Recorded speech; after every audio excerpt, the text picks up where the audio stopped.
Hola a todos, en esta ocasión nos reunimos para dar inicio a la unidad número 2, cinemática. Primer parte. Desarrollaremos conceptos de movimiento, trayectoria, posición, desplazamiento, velocidad media, las diferentes unidades de la velocidad en los distintos sistemas y el movimiento rectilíneo uniforme. Si bien comenzamos con el concepto de cinemática, esta definición abarca la unidad número 2 y 3. ¿Qué es la cinemática? Es la parte de la física mecánica que describe el movimiento sin considerar las causas que lo producen. Estudiaremos el tipo de movimiento más simple, un cuerpo que viaja en línea recta. Introduciremos las magnitudes físicas como la velocidad y la aceleración. Tales magnitudes son vectores, por lo tanto son magnitudes vectoriales, ya que poseen un módulo, dirección y sentido. Si bien en esta rama de la física, que es la cinemática, hablaremos de velocidad y aceleración, en esta unidad únicamente nos concentraremos en la velocidad. Y antes de definir la velocidad, debemos tener en cuenta algunos conceptos básicos como el movimiento, la trayectoria, la posición o el desplazamiento. Comenzaremos con el movimiento. ¿Qué es el movimiento? Un cuerpo se dice que está en movimiento cuando su posición varía a través del tiempo. Estos movimientos son siempre relativos. Hablamos de movimiento relativo dependiendo de la ubicación del sistema de referencia, que es el centro de coordenadas del observador. Todos los movimientos que analizaremos están referidos a un sistema de ejes en reposo con respecto al observador. ¿Qué quiere decir que un movimiento sea relativo? Vamos a ver un ejemplo. En la parte superior tienen un ómnibus con un pasajero en movimiento y un observador a una cierta distancia. Una persona sube un ómnibus de pasajeros en una estación terminal y se ubica en un asiento. Cuando el ómnibus está en movimiento, dicha persona está en reposo con relación al propio ómnibus. Quiere decir que el sistema de referencia es el ómnibus y la persona está en reposo. Ahora, si yo cambio mi sistema de referencia y digo que ese sistema está en el observador que se encuentra en la estación, podemos decir que ese pasajero se encuentra en movimiento. Entonces, va a depender del sistema de referencia. Por eso decimos que es relativo. Otro ejemplo, en la parte superior, ven el planeta Tierra girando y el sistema solar. Si una persona me dice que en este momento se encuentra quieto en su ubicación mirando este video, tiene razón, pero eso es de acuerdo al sistema de referencia que tome un observador. Ahora bien, si yo tomo como referencia algo de mayor dimensión como el sistema solar, se puede decir que nosotros en este momento nos encontramos en movimiento.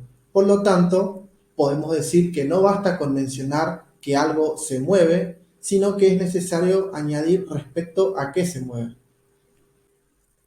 Otro de los conceptos básicos que es necesario definir es la trayectoria.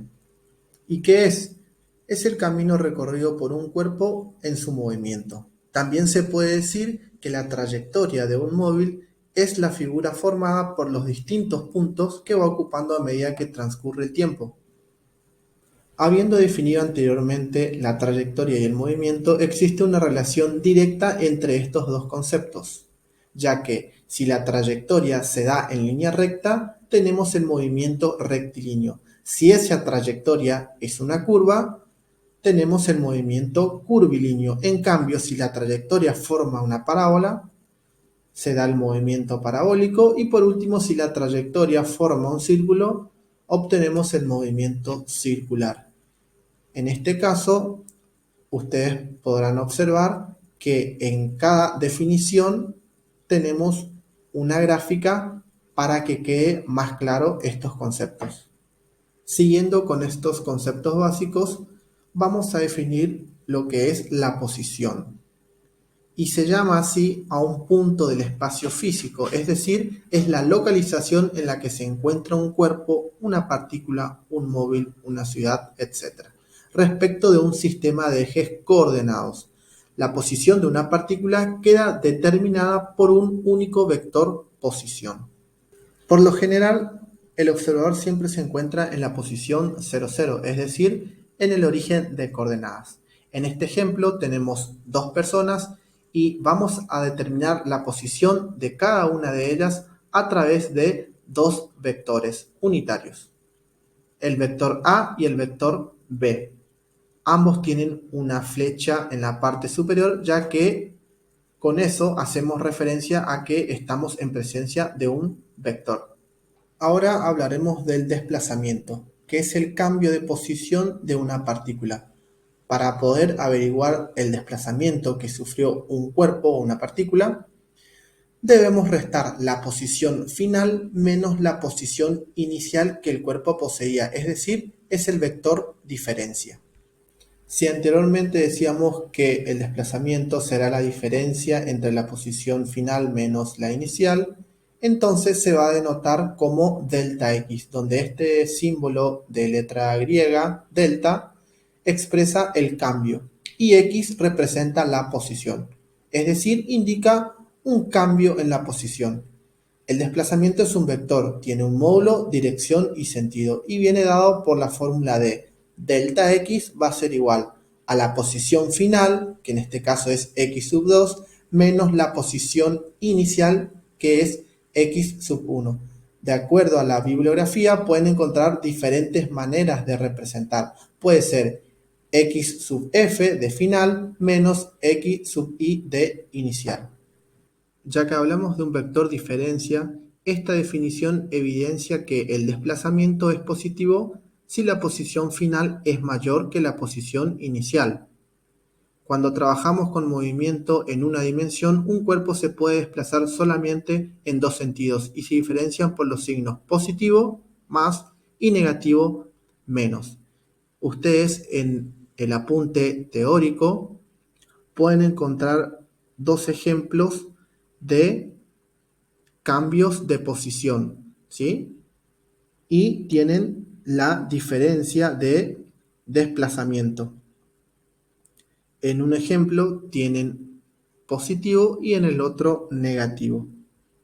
Una vez definido algunos conceptos básicos y sabiendo que el desplazamiento es el cambio de posición, este cambio de posición se da en función del tiempo y origina una nueva magnitud. Entonces hablaremos de la velocidad. La velocidad media de una partícula se define como el cambio de posición, delta x, en un intervalo de tiempo, delta t. Es una magnitud vectorial, es decir, la velocidad es un vector y resulta del cociente entre el vector desplazamiento y el escalar tiempo. En la parte inferior pueden encontrar la fórmula de la velocidad. A su vez, esta velocidad se puede expresar en varias unidades, de acuerdo a los diferentes sistemas de unidades. Por ejemplo, en el sistema internacional, la velocidad se expresa en metros sobre segundos. En el sistema sexagesimal o CGS se expresa en centímetros sobre segundo y en el sistema técnico se expresa igual que el internacional, es decir, en metros sobre segundos. Ahora sí estamos en condiciones de tratar el tipo de movimiento más sencillo, que es el movimiento rectilíneo uniforme, también llamado MRU. Este movimiento se caracteriza por su trayectoria en línea recta y el módulo, dirección y sentido de la velocidad permanecen constantes en el tiempo. Hablamos de una velocidad constante. En consecuencia, si la velocidad es constante, no existe aceleración. Otra particularidad importante en este movimiento es que se recorre espacios iguales en tiempos iguales. En la gráfica pueden ver que tenemos a un ciclista que recorre una cierta distancia con una velocidad constante. Y si esta velocidad es constante, se cumple que se va a recorrer espacios iguales en tiempos iguales. Los modelos matemáticos se pueden llevar a modelos gráficos, representando las variables en los ejes cartesianos. Estas gráficas van a permitir describir el movimiento. Un gráfico posición-tiempo típico del movimiento rectilíneo uniforme es el siguiente, donde en el eje vertical podemos encontrar la posición expresada en metros y en el eje horizontal cómo va cambiando el tiempo en segundos y se va formando una gráfica posición-tiempo.